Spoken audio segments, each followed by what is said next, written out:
G'day there folks, I'm Beanie and you're watching Beanie Draws. I asked in my community tab a little while ago whether you wanted to see me draw a Jurassic Park 3 Spinosaurus fighting Indominus Rex or a scientifically accurate Spinosaurus fighting Indominus Rex. I'll probably end up doing both versions anyway, but it was the comment from YouTube user P.E. Stroud that really got my attention. They suggested that I do both Spinosauruses versus Indominus Rex, and while that might be too many dinosaurs for this drawing, it did trigger the idea of having the two Spinosauruses versing each other, because I'm always getting comments about how inaccurate my Jurassic Park 3 version is. Guys, I know, that's why it's called the Jurassic Park 3 version. Some people never read the titles or descriptions, but because there's rarely ever a depiction that doesn't have a debate over the inaccuracies of the bipedal or quadrupedal stance, quadruped? I probably said that one wrong too. I thought it would be a bit of a witty commentary to draw the more accurate version, which is still probably inaccurate, and have it fight against the Jurassic Park 3 version. This was also during the time where I was worrying about my mother's health and my grandmother had a small heart attack as well, so I needed to draw something to stop myself from dwelling on that, because dwelling and worrying too much helps no one and can actually lead to depression and making your own self sick if you're not careful. So I got to drawing this image. I'll probably end up drawing this tutorial at some point, even if it's just a tutorial for the more accurate Spinosaurus. So the plan initially was that I was going to do a quick sketch of this composition so I could get it ready for the tutorial later on, and I was going to use this sketch as a reference for that future tutorial. The problem was, I enjoyed doing this sketch too much and I wanted to see it fulfilled into a finished drawing. So a sketch saw me begin starting to draw the Spinosaurus scales, and then one thing led to another, and next thing you know I've got so much detail that I might as well finish the illustration. I also gave it this stance because I figured even if it were to walk on only two legs, having the Jurassic Park Spinosaurus trying to push its head underwater or grabbing its neck, the real Spinosaurus would be crouching down and bracing its body with its hand to counter the Jurassic Park 3 Spinosaurus' weight. This was my clever little way of curbing the debate for now, but no my luck, I'm still going to get plenty of people complaining. Sometimes there's just no pleasing Spinosaurus fans. I'm just joking, I love yous all. But in either case, I really enjoyed drawing this one, to the point I decided I wanted to try drawing them fighting in water. To do this, I went rough and loose with the pencil, overlaying some white strokes here and there to get the reflection and shines in the water. I did, however, want to be careful to make sure you could still see the hands and the legs under the surface of the water. I then added some lines flowing from the jaw to indicate that it's already been under the water and to show the impression of movement and to make the image look more dynamic. Once I started with the water, I knew there was no going back, so this is when I started colouring the Spinosaurus from Jurassic Park 3.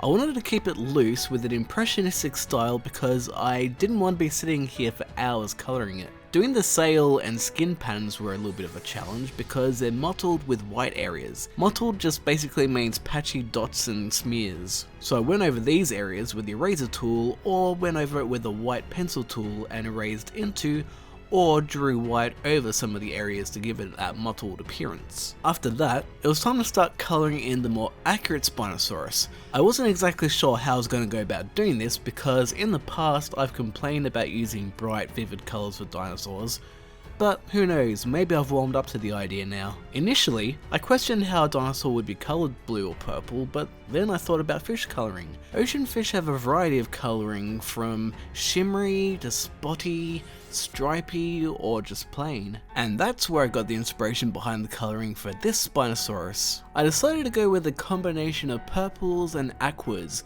the aquas having a bit of a shimmery vibe, and over the top of the purple horizontal stripes, I wanted to overlay some black horizontal stripes.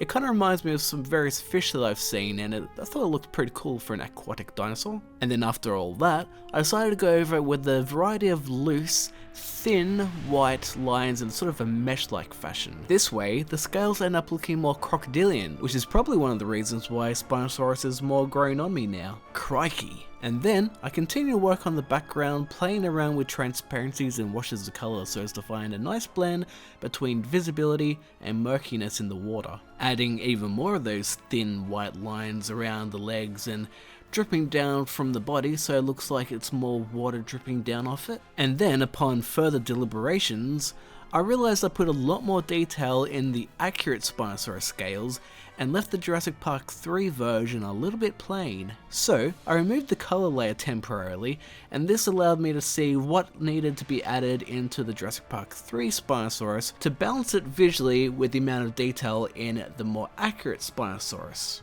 Again, removing the color layer without erasing it completely is one of those luxuries of digital art which you don't get with traditional art, and that's why this isn't a tutorial. But I can still share how I went about drawing this so you can apply some of these techniques to your own drawings. Once that was finished, I went and gave it a few more touch-ups by adding some more clouds and a few more shadows, because while this was only intended to be a sketch, the final illustration turned out looking pretty good if I do say so myself. Now, I've been watching a YouTube series called Your Dinosaurs Are Wrong, which I highly recommend you watch when you get the chance, and in it, they review toys that are submitted and they show what's scientifically inaccurate about the toys. And in one of those episodes, they covered Spinosaurus. So it seems like I might have done the neck a bit wrong, and its torso may be a little more narrower than it should be, but I have no doubt that loyal Spinosaurus fans will be more than happy to point out the inaccuracies in my drawing. Not that I'm throwing shade at any of you, because I too have grown to become a Spinosaurus lover as well. Spinosaurus is a mysterious creature. For the last several decades until more recent history, all we really had to go on was some spine vertebrae and some skull fragments. It was the job of our creative artistic imaginations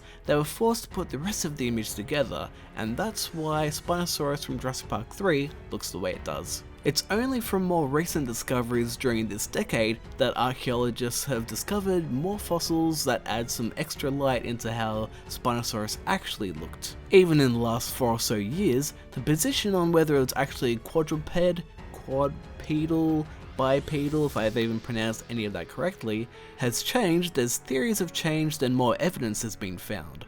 But one thing is for certain, it's been a very exciting few years with all the new discoveries we've had about dinosaurs, and it's been pretty cool to see just how much Spinosaurus has changed since the 1920s and the 1940s.